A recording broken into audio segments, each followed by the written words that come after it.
кейінгі міне бірнеше жылда жұмыс бабыма айналысты. Мен бір нәрсе көзім анық жетті.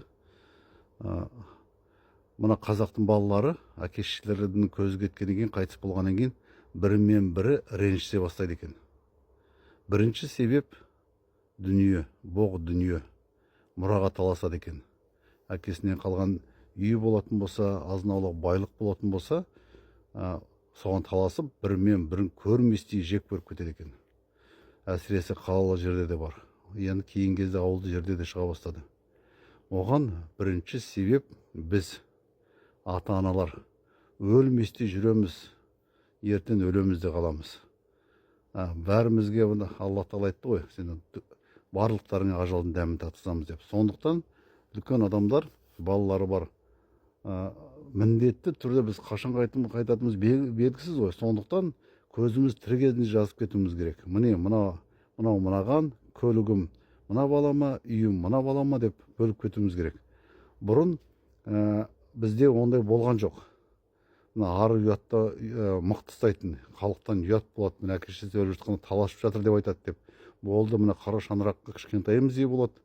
Үйде балалардың кішкентайы, қалғандарымызда мынау сен аласың, мынаны сен аласың деп балалардың өздері ын-шынсыз бөліп алатын. Қазір ондай жоқ, таласатын болды. Сондықтан үлкендер жазып кету керек.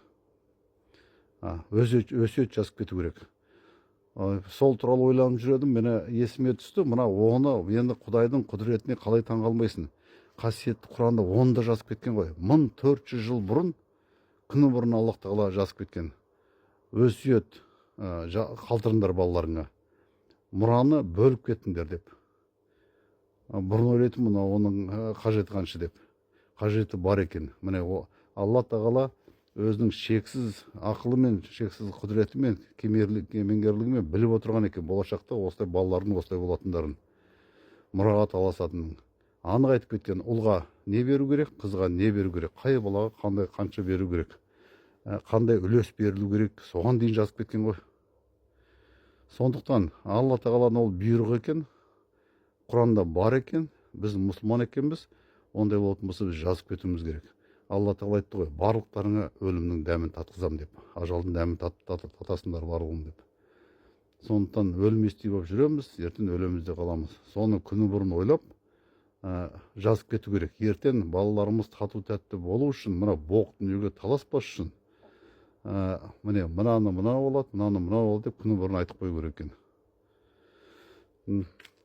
Мына ол өсиет, екіншіден ол дүние боққа ғана қатысты нәрсе емес.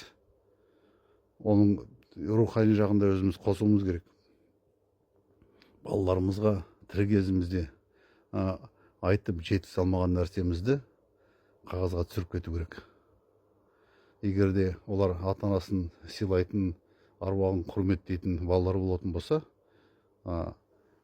міне қандай жамандықтан аулақ болу керек екенін, қалай өмір сүру керек екенін өзіміздің тәжірибемізден, өмірлік тәжірибемізден алдық қой.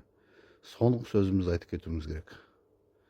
Мұсылмандар, оның ішінде қазақтың балалары, әкесінің де, шешесінің де соңғы айтқан сөзін, егер де ақылдары бар балалар болатын болса, орындауға тырысады.